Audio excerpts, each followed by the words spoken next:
I went out and I bought specially the Canon lens EF 50 millimeter f1.4 just so I could do my transitory phenomena. Of course, I'm looking for meteors, fireballs, and bolides, and I'm not seeing an uptick in them. Not only am I going through my archives, but even currently, in 2026, I don't see an uptick in meteors, fireballs, or bolides. Damn, I even go out during meteor storms and I maybe, instead of seeing nothing, I'll see six, All right, I'm looking in one area of the sky, even if you're in your driveway, your house blocks half the sky, and maybe there's a tree over there, so maybe you only see some that's right above you. That's the way it is. Unless you live in the prairies or you're looking on the ocean, then you could see the whole sky and everything. Still, I do see stuff. And then, there's that asteroid Apophis. It's supposed to come within 5,000 miles of the Earth or something crazy like that. No, wait, not 5,000, 15,000 miles. With it close. On April 13th, 2029, I think that's the day. And of course, that's 3 years ago, and I got this orbit completely 99.9% sure it's going to be within 15,000 miles. It would be nice if it was further away, but it could be closer. They say the tidal forces of the Earth may break it up, and it made this splatter all over. Yeah. And then they worry about Obama the bummer, or those other stupid asteroids that were millions of miles away from Earth, and no one even wants to talk about that. Where's that Avi Loeb guy? He doesn't want to even mention it. Some astronomer he is. Of course, Randall Carlson is always talking about, we're ready for the next one that's going to hit the Earth. Yeah, well, maybe Apophis is the one that's going to hit the Earth. Oh, but I digress. This is a great lens. Even for terrestrial photography, it's a great lens. I notice a lot of Canon lenses, that the autofocus isn't adjusted right, and this one wasn't adjusted right. It was close. It was real close, but just wasn't perfect. At f1.4, of course, if you stopped on f2, 2.8, 5.6, 8, or 11, everything would be in focus. So if you have a live view on a DSLR or use it on a mirrorless camera, of course you could do a 5 or 10x zoom, and you can focus it precisely, and it's a really nice lens. It's so nice that if you're in the market for a 50 millimeter, get the 1.4. Don't bother getting the f2. Of course, the 1.2 still command a premium, so you can forget about them. So for astronomy purposes, this thing captures the most amount of stars it can for this class of lens. It's got a big objective, collects a lot of light. f1.4 means the images are bright. And what do I see in regards to meteors? It captures a lot of dim meteors. There's a lot of dim meteors out there. Maybe you wouldn't even notice under light pollution. You know what I'm saying? I'm 35 miles northwest of New York City, and I got a lot of sky glow. And these dim meteors that this lens could see, I'm not seeing them. Nope, not at all. So in that respect, it's great.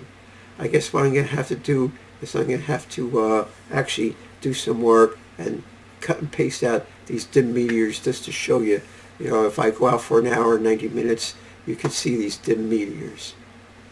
Having said that, there's this other transient phenomena of little dot points flitting around, and you see a lot of them, like right after sunset, as soon as the sky's getting dark, and early in the morning, right before the sky gets light, that's when you see them, because these things all reflect off of, the sunlight reflects off them.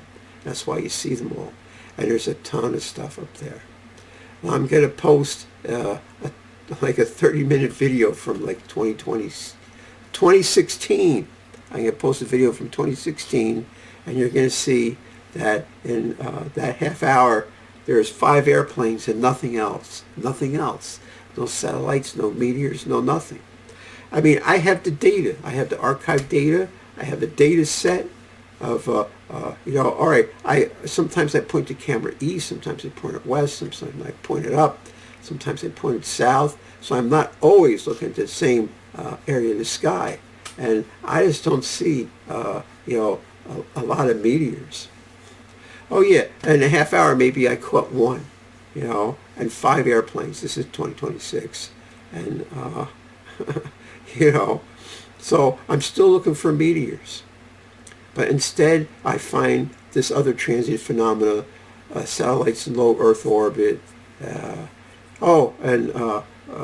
This. I'm going to talk about this once we look at the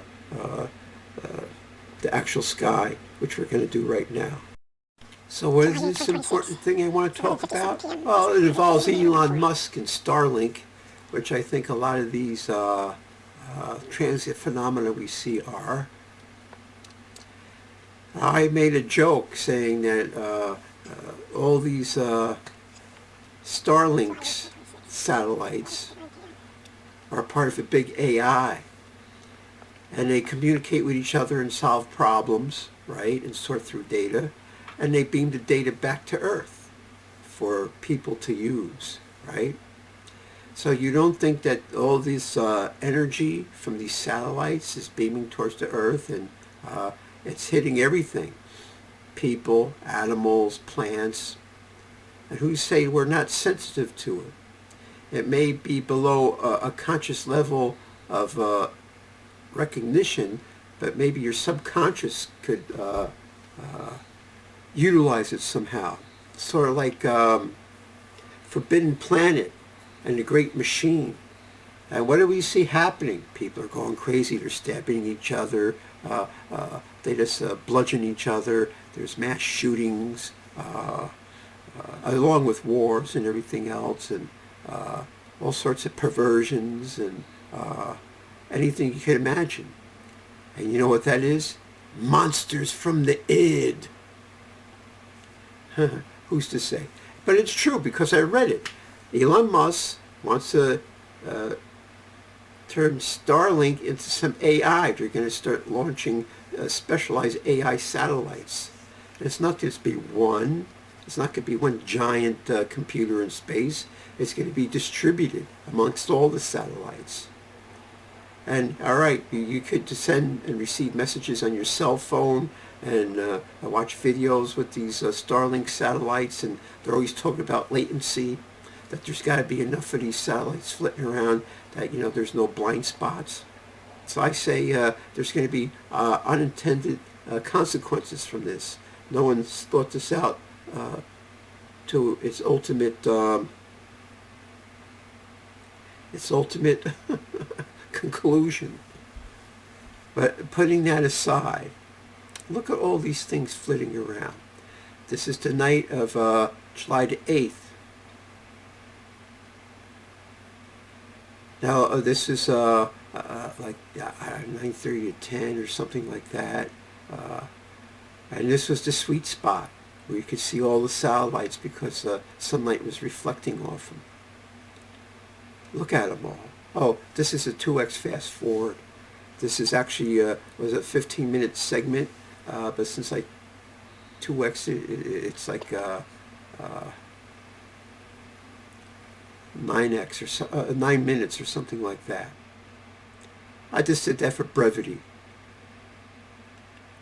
But count them. You should count them. Say, and let's remember, you're seeing a 2x fast forward, but in real time it was 15 minutes. So you should count them all, and then in the comments say, I counted these many. Now, you got to count the ones that even are only in the corner for a second. You got to count those, right? Don't forget, those ones are included. Everything in this field of view you got to include. Bright ones, dim ones. Just count them and say, I counted these many. And then say, okay, if let's say I seen Let's say I see 30 in 15 minutes. I just made up a number, but you could count the real number. That means in an hour, that's 4 times 30 is 120. 120 times 24, that's an awful lot. 20 times 120, that's 2,400 plus 4 times 120 is 480. That's an awful lot of satellites, right? And there's going to be more. This isn't the end. This is, oh, we've got enough. No, they're putting up more. Amazon Leo is putting up more. China wants to put up more than anybody else by a factor of like 4. And then there are other countries too, even Russia, United States has all their secret satellites too. There's GPS satellites up there right now also. The European Union has their GPS. All this stuff is up there, and it's all beaming signals down. Who's to say that people are subconsciously receiving this information, and some of them go out and buy a stock in X company or or other things, and other people, they just go wacky. They don't know what this means, and they go out and just kill other people. So I think there is a problem. I can't prove it, but there is a problem. And why do we need all these satellites? Arthur C. Clarke, who I always admired, said all you need is 4 satellites in a geosynchronous orbit, and it could route all the traffic through, right? But no, we got thousands and thousands of these things flitting around. Now, the lifetime of the Starlink, since it's in low Earth orbit, 500 miles up, it's like 2.5 years. And then they burn up in the atmosphere. And you think with all these satellites, you'd be seeing extra fireballs and bolides from it. No, I'm not seeing it.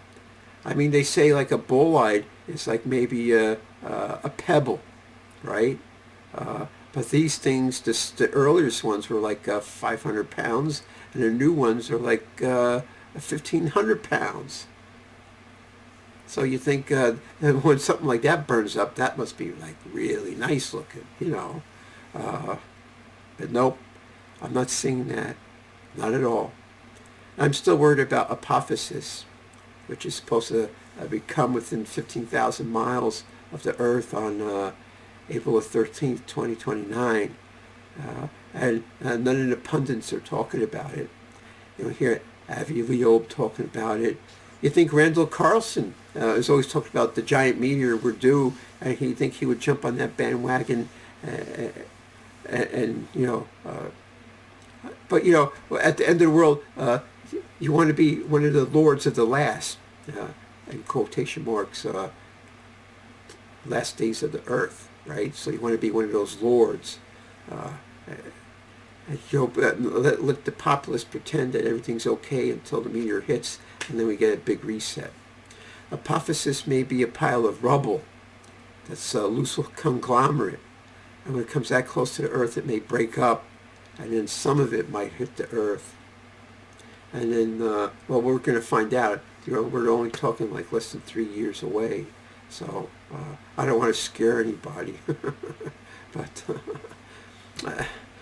I'm going to have to use my karma of not seeing any meteors to see if I could send it on some other trajectory. Because, look, I'm looking for meteors and I don't see them. Oh, since it's fast forward, those dim meteors that I was talking about, they get skipped over. But I guess I'm going to have to cut and paste them into their own video.